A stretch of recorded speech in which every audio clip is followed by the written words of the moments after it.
Hi, I'm ED-SKaR, and today's video is a little bit of a follow-up on a previous video I made on another channel. Ratman and myself built up some of the DeadMansHand Gunfighters, which were pretty good and very cheap models, and we quite liked them. So when the new Gunfighters 2 set, the ladies, came out, we jumped on board, and here it is. Now you might notice there's some pieces missing from this sprue, and that's totally fine. I am the third person taking models from this box. As I was the first to take them last time, it seems only fair when I'm sharing between friends. The parts are sculpted fairly nicely, but somewhat simply in comparison to other model companies. I find this actually a very good balance, with plenty of detail to paint in, but not so much that you're painting by numbers confined to each detail sculpted into the model. The moulding from a technical point of view is pretty good. There are some minor mould lines that are easy to scrape away, and all the detail is very well formed. One other thing I liked about the male set that it's still in effect with the female set here is the places the parts join is also where the clothing ends. So the arms have the sleeves of the shirt and the torso has the waistcoat. Then the leg piece only has the trousers or skirts. This means that any minor gaps that appear in those joints aren't really noticeable. They look like the separation between clothes. And so you don't have to gap fill unless you really want to. As I put together the two models that were left for me, I tried some different arm positions that appear on the sprues. Now some of these arms are pairs where the sleeves match in style, and so they do need to go together. And unfortunately these arms are not placed next to each other on the sprue, so it does take a moment to kind of hunt around and compare and work out which ones you'd like. Partially this is a bad thing, but from a psychological point of view, it forces you to look at every single arm on the sprue and compare them, which puts in your head the different options in the different positions, and that can lead to a more interesting model. Or maybe they should have just put the pairs together, or instructions on the box. Not that this kit really needs instructions, these parts are all pretty easy to assemble. It was noted by my friend Ratman that the options in this kit might be more limited than the male set. I went through the sprues and the spare parts that I have and pictures of the complete sprues to compare, and I can't say that I noticed any difference immediately. There are shotguns, rifles, pistols, and pistols held ready and pistols aiming, plenty of heads in the holsters. The male set does come with a few more basing accessories, but the female set comes with a chicken, which I didn't get and I'm sad about. My friends took both of those because it's 28mm hero scale chicken. That's cool. One arm option that does appear in both of the sprues is an arm drawing a pistol from a holster. This lets you have that particular pose without having to line up several pieces, which can be quite fiddly. One nice feature is the modular ponytail. Some of the heads with the hair pulled back have a little dimple in the back, so you can glue on some of the separate ponytails from the sprue. And this lets you have a nicely moulded ponytail sticking out from the model, and if you wanted to show it swishing around as the character was moving. The legs of the models have a pudding base moulded in, and these are totally fine to keep the model standing up, but I prefer the larger hollow gaming bases. In our previous video I cast the pudding bases of that set into resin bases. But this time I have some plastic bases, so I can shave down the pudding base and use polycement to just attach them to the larger base. Now usually I shout at people for cutting off a pudding base or a slot, a tab, or the pegs that come on certain models' feet. It will always be stronger to join using those features than it is to cut them off and just glue the flat of the foot to the base. And so I don't know what came over me. I should have just glued the pudding base to the gaming base for that nice big surface area bond. But in no time flat I've got these two models together. Unfortunately I don't have much time for painting this week, and so I'll just paint the one of them as an example. There is a common misconception that the past was all drab and colourless. Everyone just wore grey or brown. Historically that isn't true, most people wore a wide variety of colours. And so naturally I'll base coat this model's dress in brown. But that's only so that I can paint a brighter colour over the top.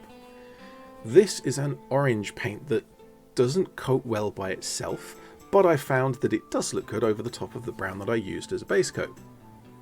I'm painting in fairly thin layers. Now this is not quite glazing thin, but it's thin enough that I'm slowly building up the brightness and the richness of the orange in parts of the dress that are pointing upwards.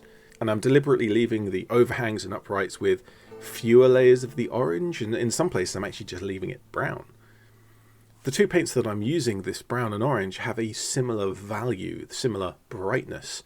And so this means that the shadows are not going to be darker than the highlights, but rather they're going to be less saturated.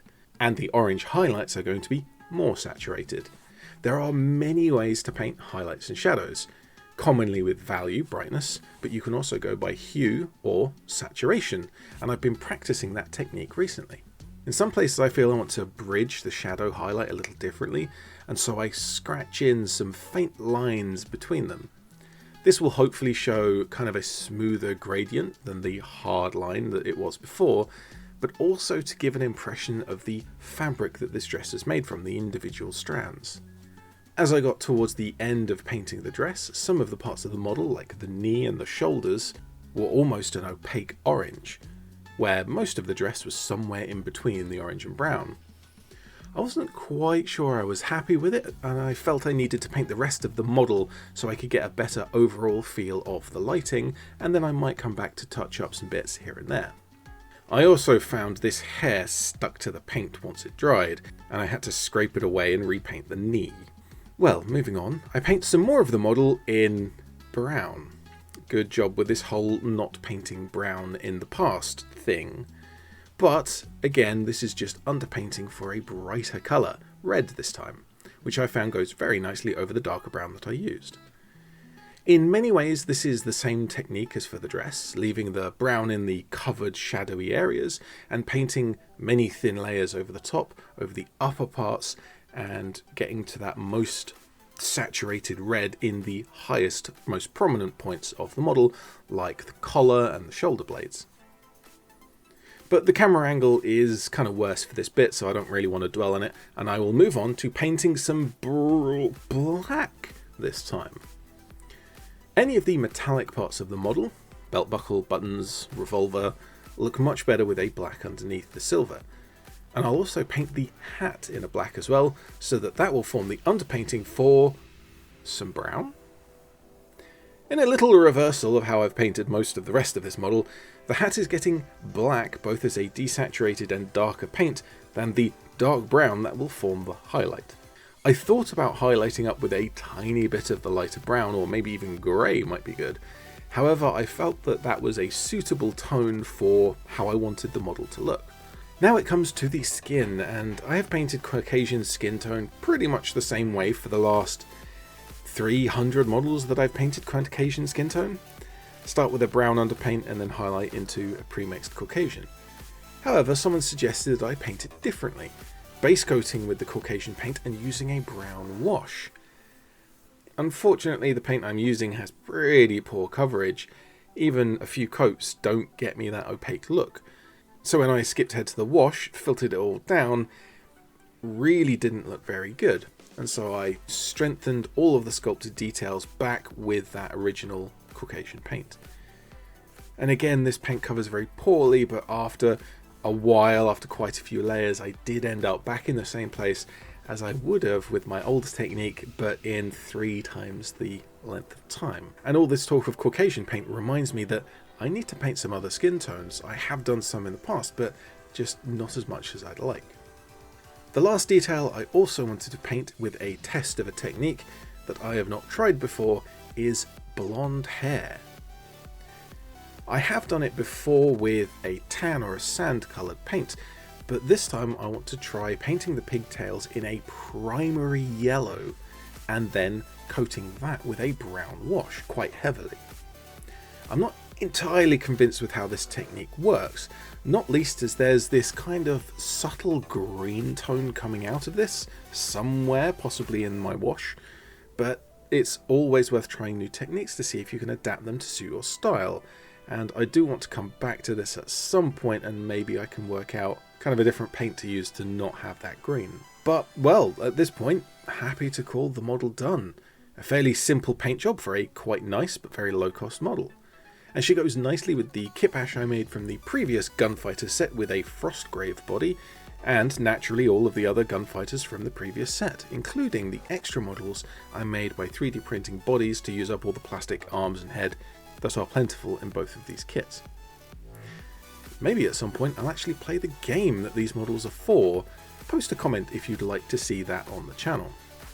But for now, I'm ED-SKaR, always will be, and thank you very much for watching.